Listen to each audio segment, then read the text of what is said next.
अस्सलाम वालेकुम नाज़रीन, welcome to the health show. मैं हूं आपका होस्ट डॉक्टर इकराम। नाज़रीन, मैं आज आपके सामने मौजूद हूं द हेल्थ शो के एक स्पेशल एपिसोड के साथ।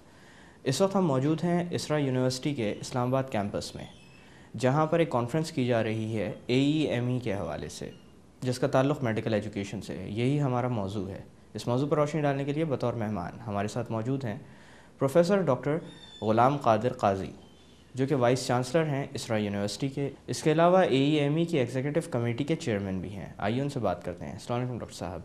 वालेकुम अस्सलाम वरहमतुल्लाहि वबरकातुहू। कैसे हैं आप? अल्हम्दुलिल्लाह। डॉक्टर साहब, सबसे पहले तो बहुत बहुत शुक्रिया आपका कि आज आपने अपना कीमती वक्त हमें दिया है इस अहम मौजू पर बात करने के लिए।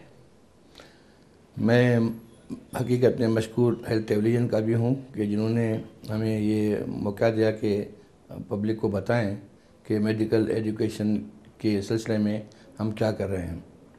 सो अल्हम्दुलिल्लाह ये कॉन्फ्रेंस है, उसके मुतालिक भी बताएंगे आपको।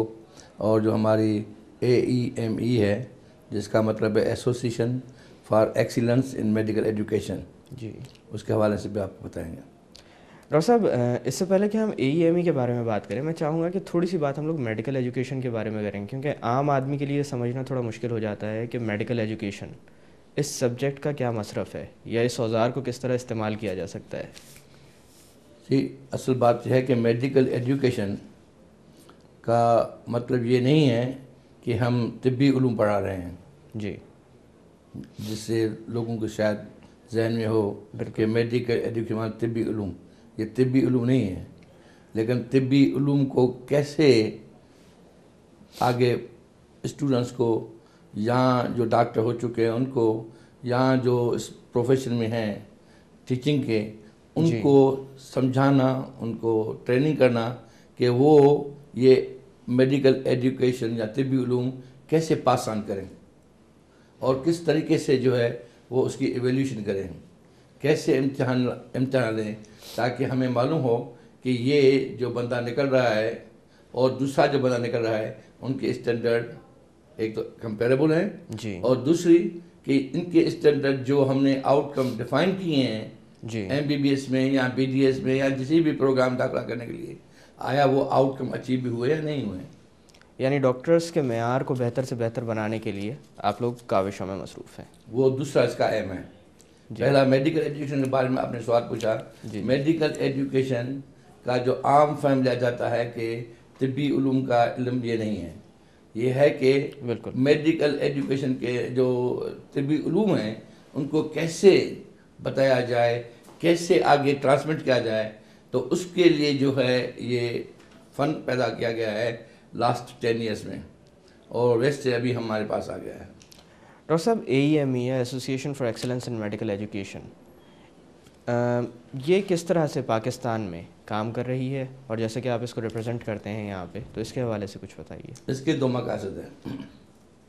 एक मकसद ये है कि मेडिकल एजुकेशन का फ़न बाहर से लोग बुला के लोगों को ट्रांसमिट किया जाए, ताकि जब ये ट्रेन होंगे तो अपने स्टूडेंट्स को या जिनको भी वो ऑडियंस को एड्रेस कर रहे हैं उसको जो है वो समझा सकें। जी और दूसरा मकसद इसका ये है कि हम ओवरऑल कॉलेजेस में जो स्टैंडर्ड है पढ़ाई का जनरल, जी वो जो है वो हम इंटरनेशनल के मैयार के लेके आए हैं। अच्छा डॉक्टर साहब, दौर हाज़िर में किस तरह की तब्दीलियाँ लाई गई, क्योंकि मेडिसिन की फ़ील्ड तो बहुत पुरानी है, जी अरसे दराज से इसको पढ़ाया भी जा रहा है, जी ताकि डॉक्टर्स का मेयार बेहतर हो और वक्त के साथ तब्दील होती हुई ज़रूरियात के तकाज़े पूरे किए जा सकें। जी इस हवाले से हालिया दौर में किस तरह की तब्दीलियाँ लाई गई हैं या किस तरह की इनोवेशन आई है इस फील्ड में। इसमें दो चीज़ें जो समझने की हैं कि जब हम स्टूडेंट थे उस वक्त में हमारा टीचर होता था और हम स्टूडेंट होते थे। जी जो वो पढ़ा के गया वो हमारे समझ में आया या नहीं समझ में आया, जी उसने अपना काम पूरा किया, अब हमारे सर पे है और फिर वो आके इम्तहान लेगा हमारा। जी ठीक है जी। अब ऐसा नहीं है। अब स्टूडेंट के जगह पे टर्म आया है लर्नर, और टीचर की जगह पे नाम आया है फैसिलिटेटर। जी ठीक है जी।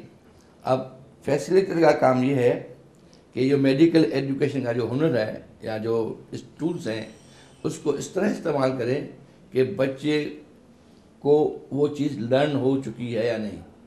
यानी हमें इंश्योर करना है कि वो उसने लर्न किया है या नहीं किया है। पहले ये यकीन नहीं था, पढ़ाया, अब उसके सर पे है। अब ये फैसिलिटेटर का काम है कि वो श्योर करे कि इसने लर्न किया है। अब उसके लिए टूल्स हैं। मिसाल तौर पहले हमारे कॉलेज में 150 लड़के थे जी, उसको लेक्चर देते थे। अब हमारे कॉलेजेस में कहीं 350 400 लड़के होते हैं जी। अब ये जो टेक्निक का है कि आप लेक्चर दें, इट इज़ नॉट इफेक्टिव।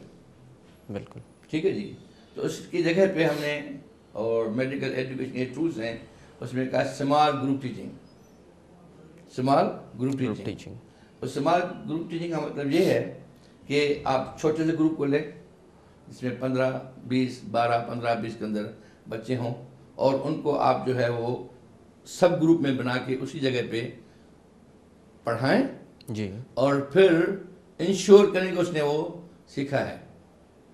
तो आप उससे सवाल जवाब भी करेंगे, इंटरेक्शन करेंगे, तो वो आपको बताएगा कि हाँ, टीचर इंश्योर करेगा कि हाँ इसने सीखा है जी। So this is the one change which has taken place. दूसरी चेंज ये है कि पहले हमारे नॉलेज में कंपार्टमेंटलाइजेशन होती थी कि एनाटॉमी वाला एनाटॉमी पढ़ेगा जी, फिजियोलॉजी वाला फिजियोलॉजी पढ़ाएगा जी, बायोकेमिस्ट्री वाला बायोकेमिस्ट्री पढ़ाएगा। एक दूसरे को ये इल्म नहीं है कि वो क्या कौन सा अभी टॉपिक पढ़ा रहा है। मिसाल तौर एनाटॉमी वाला जो है वो रेस्पिरेटरी सिस्टम पढ़ा रहा है, और फिजियोलॉजी वाला जो है वो ब्लड पढ़ा रहा है, बायोकेमिस्ट्री वाला जो है वो जीआईटी पढ़ा रहा है। ठीक है जी, उनमें कोई लिंक नहीं है जी। ठीक है, तो एक तो जो है वो इंटीग्रेशन करनी है कि जो हम पढ़ रहे हैं वो एक रिलेटेड टॉपिक के साथ करते रहे हैं, यानी एक सिस्टम को हर एस्पेक्ट से देखा जाए। मिसाल तौर जीआईटी की एनाटॉमी पढ़ी जी, जीआईटी की फिजियोलॉजी पढ़ी जी, जीआईटी की बायोकेमिस्ट्री पढ़ी। ये है हॉरिजॉन्टल इंटीग्रेशन, इसको बोलते हैं हॉरिजॉन्टल इंटीग्रेशन जी। अब सवाल ये है कि जीआईटी की मैंने एनाटॉमी पढ़ी, फिजियोलॉजी पढ़ी, बायोकेमिस्ट्री पढ़ी, इसके अप्लाइड क्या है? ये वर्टिकल इंटीग्रेशन के आप उसमें से बताएं कि कॉमन डिजीज का जो हैं उनका इनसे क्या रिलेशनशिप